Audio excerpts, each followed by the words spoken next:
today's lecture we are going to devote on conservatism in political theory, and this is the part third and the concluding discussion on this theme.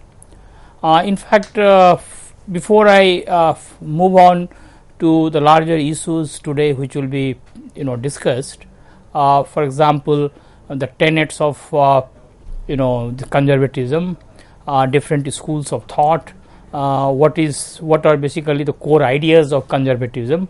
These issues we will be looking at in course of our discussion today. Before doing that, I would like to recapitulate some of the important issues discussed in part 1 and part 2 lecture on this theme earlier. In fact, earlier we looked at that how conservatism emerged in 18th century, particularly after French Revolution, as a reaction that how French Revolution created a kind of intellectual milieu in which many thinkers started looking at those developments as cataclysmic or something which was declared disruptive for the social order. So, in fact, it is in this context that we looked at the evolution of conservatism as an ideology in political science and political theory.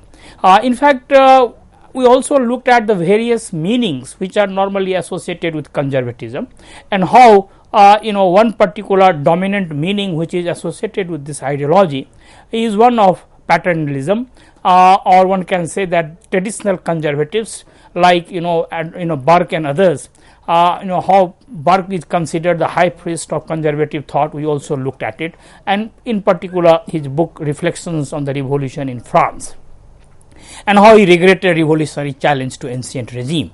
And we also discussed that how industrialization transformed the Western states, how liberalism, socialism, nationalism, these ideologies emerged which preached reform and revolution, and conservatism stood in defense of traditional social order and thereby also critiqued these ideologies. One thing we should also remember, and we discussed extensively in earlier lectures, that conservatism has shown a lot of resilience because of its adaptability, its capacity to adapt to the changing situation, and that's why it has adapted to different traditions, different national cultures, and has become very resilient. So much so that in contemporary times, conservatism has made an alliance with an ideology which is at times referred as new right, neoliberalism, or right wing populism, and some of the issues or some of the tenets of these three things, new right, neoliberalism, and right wing populism, which share a lot of things in common, and have a very contrarian position with conservative school of thought on many issues, but nonetheless it has made a very important compromise when it has embraced new right, neoliberalism, and right wing populism. And at the same time, we should also remember that this alliance, this compromise between conservatism on the one hand and new right, neoliberalism, and right wing populism has given a new lease of life to conservative thought. Rather, its electoral fortunes have completely got transformed, and with this alliance we find that they are sweeping all across the globe, from the western hemisphere to the northern hemisphere. Most of these countries are witnessing a rise of this right wing populism, or one can say the neoliberal discourse. Even countries where conservatism did not find a very favorable chord, like United States of America, a country or a state which emerged out of revolution, of course a liberal democratic revolution, and they always professed and preached reform, they always professed and preached change. Therefore, conservatism never got a favorable chord with United States of America. Even United States today, we find that when this new alliance has happened between conservatism with new right, neoliberalism, and right wing populism, we are finding that conservatism has started gaining a firm ground in United States of America, and many other countries which were considered the epicenter of conservative thought, including United Kingdom. there in fact the way Conservative Party itself has transformed itself and has embraced this new right discourse. And it is in this context that earlier we discussed Reaganomics and Thatcherism associated with American President Reagan and British Prime Minister Thatcher, and how they led to this new transition or new alliance between conservatism and new right. We will be looking at these issues later also, but we had a very fleeting discussion about all of them in the earlier two parts. We also looked at some key figures in our earlier lectures of conservative thought or conservative theory, and these three key figures we basically took into consideration. One was Alex Stockwell, who is considered important both for the liberal theory as well as conservative thought and conservative theory because of his book on democracy in America. The 2 volumes on the one hand in fact offer a very interesting insight about liberal democracy, but at the same time the kind of skepticism he also showed towards greater equalization or greater equality and social mobility as a result of of democratization, that skepticism has made him popular with the conservatives as well. And therefore the way he theorized the tyranny of majority in democracy and the demagogic politics, in fact these things have endeared Tocqueville with the conservatives. Then another person whose ideas we looked at was Carl Schmitt, the German legal political theorist, whose realism is often compared to the realism of Hobbes. And then of course we also discussed Michael Oxford, the British political philosopher, who is as important for conservatism as perhaps Edmund Burke, particularly his book Rationalism in Politics. We looked at how Oxford's defense of non-ideological style of politics is cornerstone of conservatism, and also the way he admired and basically championed traditional values and established customs. In fact, he deserves to be mentioned as a very important pioneer of conservative theory and conservative thought. Then we also looked at geographical spread of this theory, particularly United Kingdom in 19th century, where for the first time it took firm root, particularly with thinkers like Edmund Burke and others, and particularly the way they compared the British Revolution, English Revolution with the French Revolution, because English Revolution in their opinion was based on customary rights and traditional values, whereas French Revolution was considered more disruptionist, and therefore they glorified and glamorized English Revolution. So therefore United Kingdom from the very beginning was, one can say, the epicenter of conservatism, and therefore this defense of political and social order, which is cornerstone of conservative theory, was a hallmark of British political thinking. Now at the same time we also discussed, as I mentioned earlier today also, that United States of America, it had little impact, but only in 1960s overtly some conservative values of both political parties United States of America could become visible, and after Reagan, emergence of Reagan and this new alliance between conservatism and new right, we find that United States also started coming under the grip of conservatism. Then we also can see that continental Europe offers a altogether different scenario. Here a different brand of conservatism emerged, that is authoritarian conservatism as it is called, because it was in form of a defense of monarchy and rigid autocratic values against reform. And one thing we should remember, that not till Second World War, till the birth of Christian Democratic Party, particularly in countries like Germany and Italy, even the political democracy and social reform were accepted by continental European intellectuals and elites, and therefore conservatism as authoritarian conservatism was the hallmark of continental European continental Europe. When coming to Asia, Africa, Latin America, we saw that how political movement to resist change and preserve traditional way of life was there, but it was never couched in conservative terms, in terms of values and other things, because Asia, Africa and Latin America were undergoing changes due to anti-colonial movements, and most of them were aspiring for change and reform and revolution, and therefore conservatism was not suitable ideas and ideology for them. Of course, Japan offers an exception, as I mentioned in earlier lecture, that 1955 traditional Japanese values, customs, loyalty, duty, etc. were prioritized by Japanese Liberal Party, Japanese political party. Now, of course, in other countries also saw Argentina under Persian, Iran under Khomeini, that how populist authoritarianism emerged in these countries. So, we looked at these issues in earlier lecture. Now, so far the tenets of conservatism is concerned, we saw that how it is both modest and flexible, and that is the reason that it is so resilient even today. There are no fixed ideas, major changes of course has happened, changes have happened over the years, but to 1960s, 1970s, with the growing concern at the welfare state which emerged after Second World War, particularly after 1930s economic crisis, what happened that the way Keynesian economics dominated the scene, and the way welfare discourse became part and parcel of Western liberal democracy, that created a kind of reaction in 70s, and that was the context of the birth of Thatcherism and Reaganomics associated with British Prime Minister Margaret Thatcher and American President Ronald Reagan. And therefore, this radical and ideological brand of conservatism emerged with this reaction, when, as I mentioned, that then a new alliance took shape there. Alliance between conservatism on the one hand and the new right ideology on the other.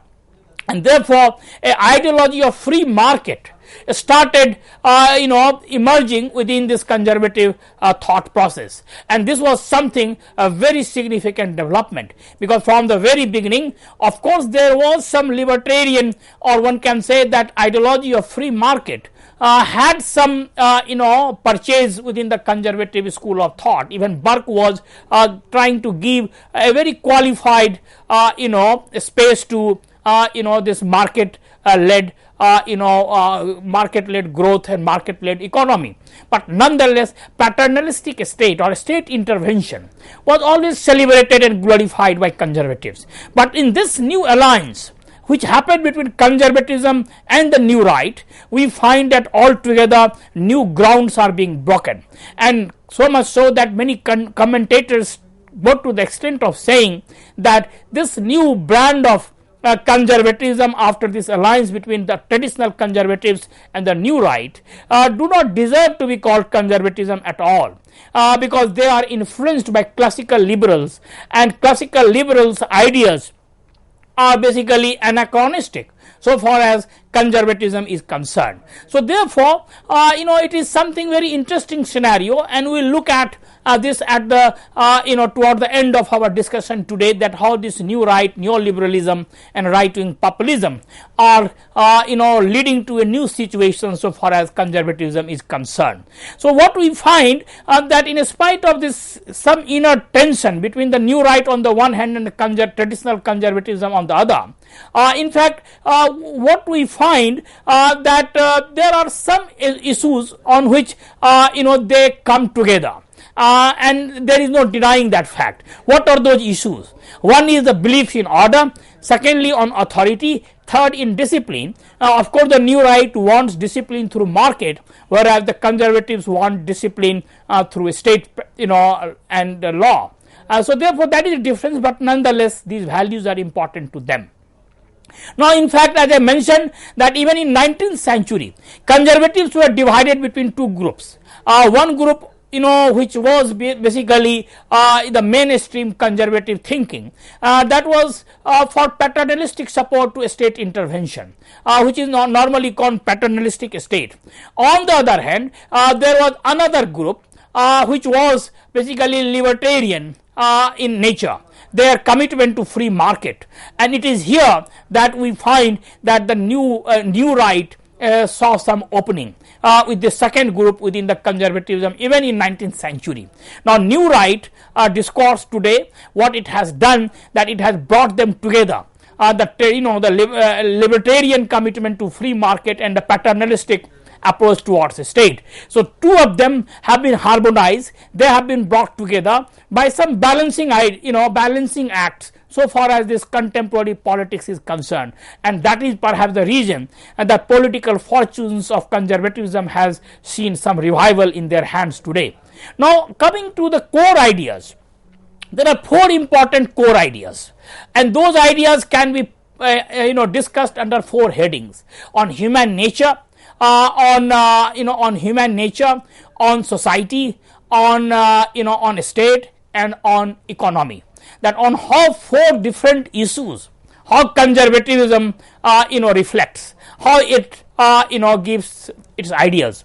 So therefore, in our last lecture, that was second part of our lecture on this theme earlier, we had discussed human nature and society, and today we will essentially discuss state and economy, their take on state and economy, and then we will move further into our discussion about various schools or various shades of this ideology.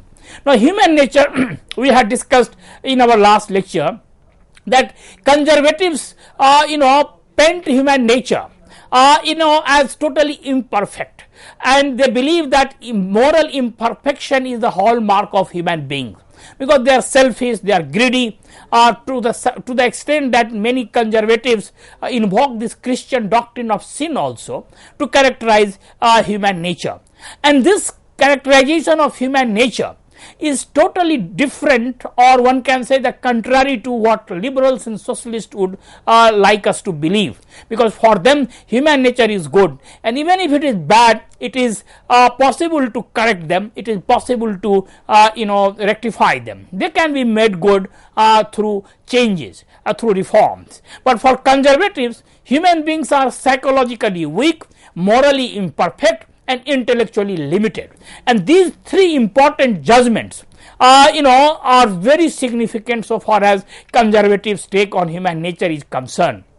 Psychologically, they say that they are dependent creature, they can't lead themselves, they need to be led by others, they fear isolation and instability, they pray for a strong government to bring order, because they are not capable of bringing order themselves. By nature, they need some external force to bring order. So therefore, security becomes the major quest of human beings, and it is not just a chance that Thomas Hobbes, the great political philosopher of social order and security, of course a liberal thinker as it is considered, but some of his ideas are ambivalent so far as liberalism is concerned, and therefore Hobbes is considered the precursor of conservatism, particularly in terms of his prioritization or privileging social order and law and order on other values like liberty and other things. So therefore, Hobbes' emphasis on social order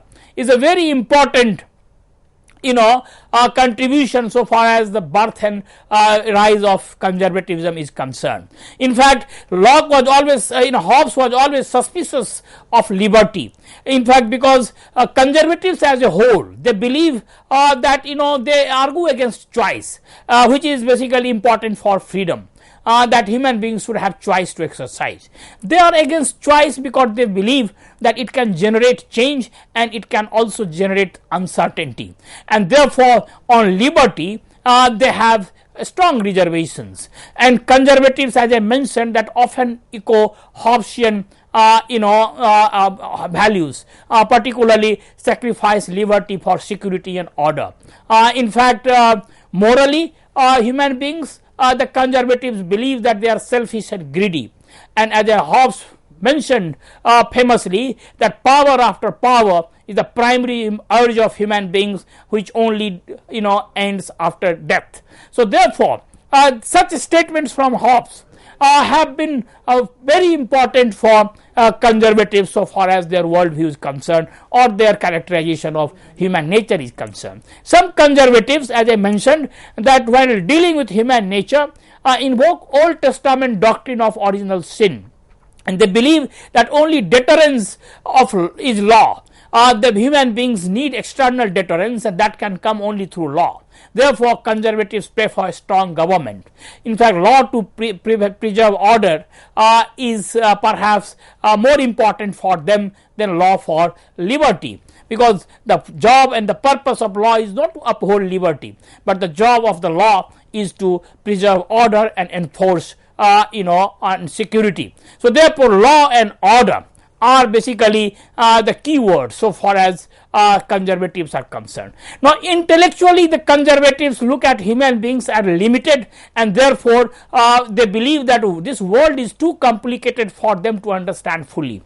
And here I would like to mention that conservatives are totally dismissive of rationality and reason, which is considered the essential prerogative, or one can say that essential feature of human character, human nature, which is basically the hallmark of modern liberal discourse, rationality and rationalism. And this is and this is one of the issues, that this recent marriage between new right neoliberalism on the one hand and conservatism on the other has created rather it becomes very intriguing to many commentators and scholars, because new right and neoliberalism they rely on the classical liberal discourse so far as the market rationality, human rationalism is concerned. But conservatives from the very beginning have been dismissive of rationality, and therefore this alliance at times is sometimes very intriguing for many observers and commentators. We will look at this issue later. Now, coming to this human nature, that intellectually they are limited, and therefore they believe that this world is too complicated for them to understand. In fact, Oxford, one of the conservative thinkers, and his statement that political world is boundless and bottomless, which human beings cannot fathom, is suggestive of this idea. And conservatives, it is not just a chance that always suspicious of abstract ideas. In fact, abstract ideas like rights, abstract ideas like justice, abstract idea like liberty, they are very suspicious. They prefer grounding their ideas in tradition, experience and history, which is a more reliable guide to them, because they are definitive. They are not abstract, they are more pragmatic. So therefore, instead of dogmatism, they prefer pragmatism, and this is something important to remember, that they adopt moderate and pragmatic approach. They totally reject dogmatic approach. And one thing, as I mentioned, that rights of man, equality, social justice, they believe are fraught with danger, as they would lead to reform and remodeling of the world, and that will be highly disruptive of social order. And it is on this basis that they are supporting traditionalism and pragmatism. Of course, as I mentioned, that their merger with the new right has weakened this stance, and new right is radical to the extent that it advocates free market reforms by dismantling welfare state, and therefore they stand for change from welfare state to in the free market society. So therefore, this merger has led to many ambiguities, or one can say many confusions for observers and scholars, but nonetheless this merger is happening. We will see that how it has happened. Now, one thing is also, as I mentioned, that rationalism is another issue between, or irritant between new right and the conservatism, because rationalism is hallmark of classical liberal as well as liberalism as a whole, both classical and the later liberals, and new right cannot discard rationalism, both rationality of market, hidden hands of market, and human rationality. But nonetheless, today it is making a very important compromise when conservatism and new right are coming together.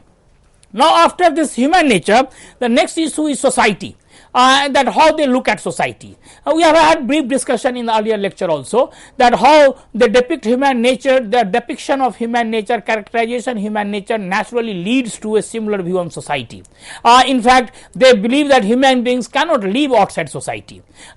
They need family, they need friends, they need local community, they need nation, and all of them are integral to social life and human life. So therefore, in fact, they totally stand against negative concept of freedom, where human beings and their freedom are, as are conceptualized outside society or outside community. And for conservatives, duty and obligations are central to social life. In fact, conservatives present an organic view of society as a living thing or as an organism. And in my earlier lecture, I had also mentioned that they use in fact this metaphor of organism from physical science, the way body as an organ functions with number of parts, interdependent parts. Similarly, society also as a body is an organic whole which is held together by natural necessity. For example, family is not invention of theory, but is a product of natural impulse like love, care and responsibility. Similarly, other aspects, family, community, state, nation, all of them have certain roles to perform. So therefore, this interdependence is very important for them. And for them, one thing is to be remembered, that society is not a contract or authority is not a contract. It is a natural evolution. It is a part of natural growth, and therefore, in fact, such organic metaphor, organic language in the discourse of conservatism, we find that the two important issues emerge. One is the kind of importance or significance they attach to tradition, and another the significance which they attach to hierarchy. And tradition is important for conservatives because they believe that tradition gives identity to individual and society. It gives feeling of rootedness and belongingness, and human beings need both rootedness and belongingness in order to survive in society and to lead a life of human beings. So therefore, these things generate social cohesion by linking to the past. And here, in fact, one should remember what Burke had said, and that tells volumes about this conservative take on tradition and conservatives take on hierarchy. Burke said that society is a partnership between those who are living, those who are dead, and those who are to be born. So intergenerational, 3 generations, the past, the present and the future. It is a kind of partnership, and therefore comes into picture this entire issue of tradition. Tradition is important guide to action, as it represents the accumulated wisdom of the past, and therefore, as I mentioned, that they always prefer pragmatism to dogmatism, because pragmatic approach tells them that what is workable is to be preferred than what is desirable, and desirable at times may not be workable. In fact, institutions and practices of past have been time-tested practices, and therefore what has already been tested should not be questioned or should not be interrogated or should not be experimented with. So therefore, time-tested ideas, that is tradition, should always be cherished in this conservative thought process. And here one gets some Darwinian echo as well, the Darwinian theory of natural selection, that is fitness to survive, that those who survive are fit to survive, and those who are not fit to survive would naturally die in this process. Now the next aspect after tradition in society is hierarchy, and this is also derived from the organic model which they practice, because different parts play different role in body also. In physical body, head has its own role, hands have their own role. So similarly in society also everyone's role is defined, and that role cannot be messed up with. There must be a leader and there must be followers. In fact, the relationship between the leaders and followers can be seen with reference to the managers and workers, the teacher and the student, the state and the citizens, that what type of relationship exists in this hierarchy. Now, genuine social equality for them is a myth. There is no natural equality of wealth and social position. Inequality of social responsibility has to happen, because without this inequality society cannot survive or cannot function. So hierarchy and organic thought lead to paternalism in conservatism and conservative thought process, and this paternalism is very important so far as their take on state is concerned, that a state has to act in a paternalistic manner, the way parents act towards their children, the way parents have to guide their children. Similarly, the state has to guide the citizens. Authority, those who are superior in talent and nature, they have to guide those who are inferior in talent and other qualities. But again, here the advent of new right has weakened support within conservatism for organic ideas because of their robust individualism or laissez-faireism as it is associated with classical liberalism. As I mentioned, that this new alliance between new right and conservatism has started creating tensions in many areas, and this can be seen here. In fact, Margaret Thatcher, in whose hands this new alliance took place between new right and conservatism, Thatcher's observation deserves some special mention here. Thatcher said that there is no such thing as society. There are individuals, men, women, and there are families. And this statement runs contrary to this organic position which conservatives as a whole take. Now, after this human nature and society, the next important idea, the core idea of conservatism, is a state. How they look at a state. Their understanding about a state is rooted in thinking on nature and role of authority. They reject the concept of liberal view of authority, that is, state is a contract, which is basically associated with Locke, Rousseau, and of course Hobbes also. But Hobbes, interestingly, that through his language of contract reaches at altogether different conclusion, where he glorifies authority, order, and other things, and therefore Hobbes has become very important for conservatism. But Locke and Rousseau, the way they talked of society and authority or a state as contract, conservatives totally reject it. They look at authority in the same way the way they look at society, and that it develops naturally. And as I mentioned, that for them the analogy of a child is important.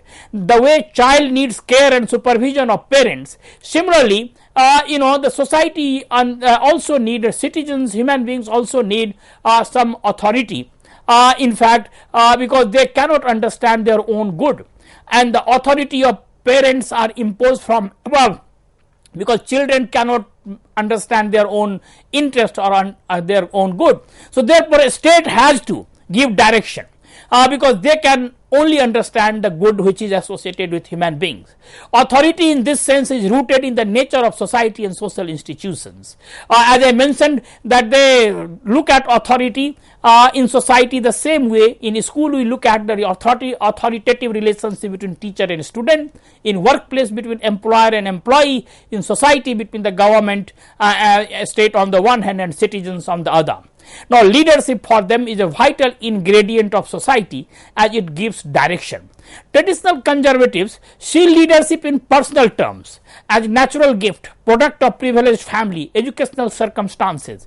In other words, one can say that natural talent, which is at times gifted, which is natural, which is basically the product of familial backgrounds and other things.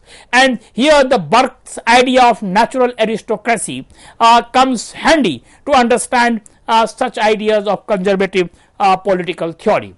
Because of such views on authority and a state, that conservatives took time to adjust to the advent of democracy in modern times.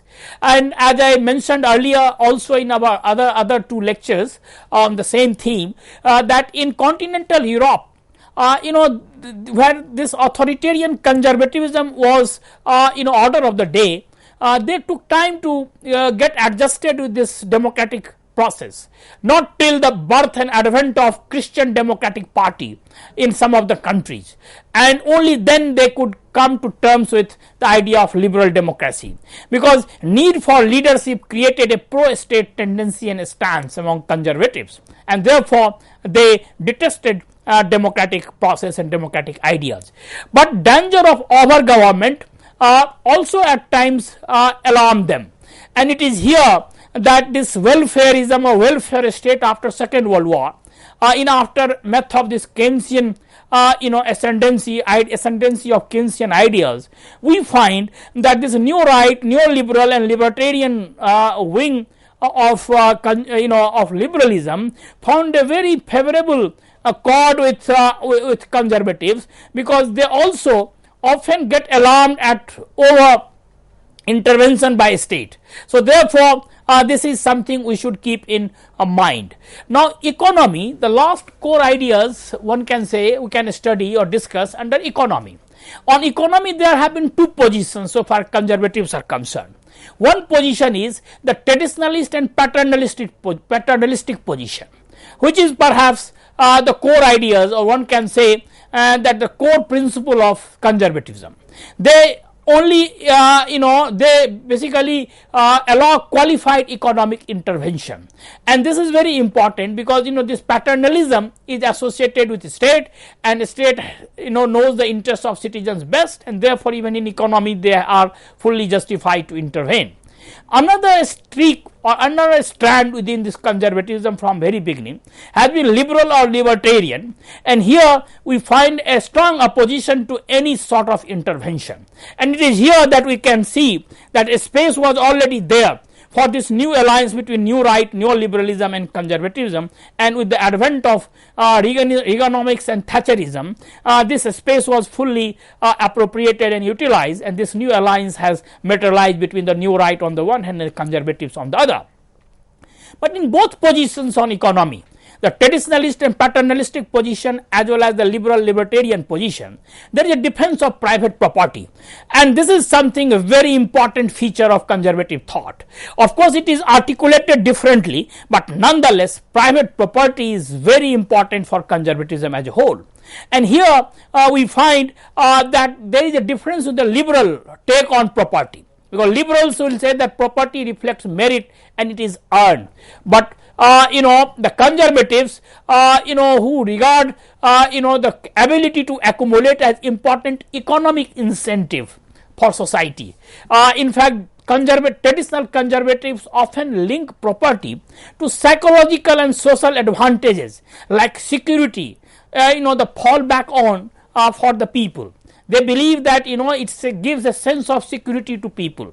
It is something people can rely under adversity or in bad times. So therefore it is a fallback on alternative. But at the same time there is also an interesting argument in favor of property so far as conservatives are concerned. They associate it with promotion of social values.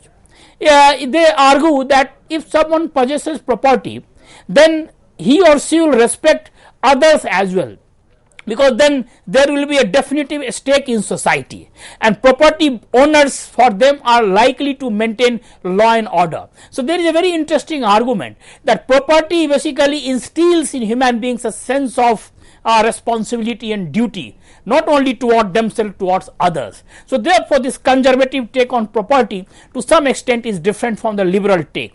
Now property ownership promotes conservative values of respect of law, authority and social order. Now traditional conservatives have often used such arguments for paternalistic approach to economic matters, and it is here in fact they would say that property is important to society as it entails obligation. It is a social bond that cut across generations. Property is not merely a creation of present generation but passed down from the earlier ones, and therefore they would even oppose privatization. As one thing is interesting, when this alliance was taking place between conservatism and new right in England, particularly during time of Thatcher, and privatization had started, Harold Macmillan, one of the important conservative leaders who was the Prime Minister of England, he opposed privatization under Thatcher. So it is looting hard earned or traditional or ancestral, or one can say the entitlement, that is property. So therefore they oppose privatization. In fact they have also some sort of concept of trusteeship, and this trusteeship reminds one of Gandhi, Indian thinker Mohandas Karamchand Gandhi, because Gandhi also has a concept of trusteeship, and therefore many people at times critique, particularly the left leaning scholars and ideologues, they critique Gandhi for being a status quoist and conservative thinker, because Gandhi's concept of trusteeship was offered against class struggle and other means through which social change was was preached. But this trusteeship concept is very important for conservative thinkers. But here Gandhi has to be seen and understood differently, because Gandhi's ideas are more nuanced than to be dismissed simply as a conservative thinker. But one thing is, coming back to this conservatism, for conservative, the present generation, so far property is concerned, is the custodian of wealth of the nation, and it has a duty to preserve and protect the benefit of future generations. And that is through the concept of trusteeship, that property owners are only trustees on behalf of society. They have social obligations, and such theory suggests that wealthy have a duty to attend to the interests of less off people, particularly in society. But on the other hand, so far as the liberal libertarian thinking within the conservatism is concerned, which is today getting merged with this discourse of new right, it differs with this paternalistic economic thinking as we were discussing just now. And the difference is on three counts. Number one, the libertarian believes that property rights are absolute and unconstrained by obligations and social responsibility.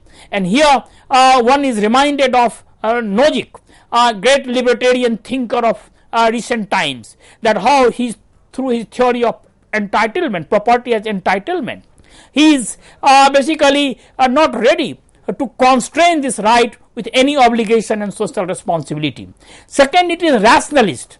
The neoliberals, new right would look at property in rational terms. Therefore, the argument is rationalistic, market economy. It is not pragmatic. So, rationalism versus pragmatism. The two issues, two ideas come into conflict here. The conservatives will look at it as pragmatic. The liberals, the neoliberals and new right would look at it as rationalist. They do not accept, like libertarians do not accept the notion of balance between the economy and the state, and plead for unregulated capitalist economy for efficiency and prosperity. So these are three important issues in which we find difference between the libertarians and the paternalistic take on economy so far as conservatism is concerned. Now coming to types, there are 5 different types through which conservatism can be understood today. First is authoritarian conservatism, which is normally associated with the continental European discourse. Then the paternalistic conservatism, which is associated with Anglo-American, particularly England, where perhaps it was first to emerge.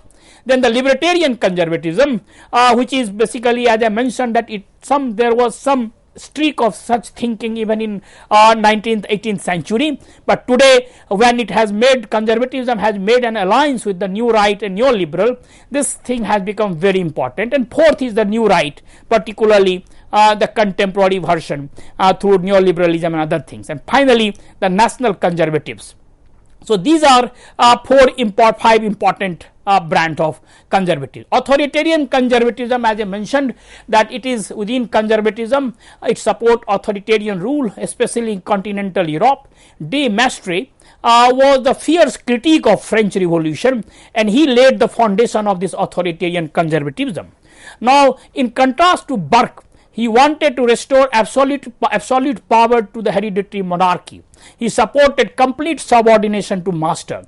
Throughout 19th century, conservatives in continental Europe were faithful to rigid and hierarchical values of autocratic rule. They against liberal, nationalist and socialist protests which were sweeping the world. In fact, in Russia, we can see similar thing happening during Tsar Nicholas I, who professed and proclaimed orthodoxy and autocracy. Germany, we had Bismarck against the constitutional government.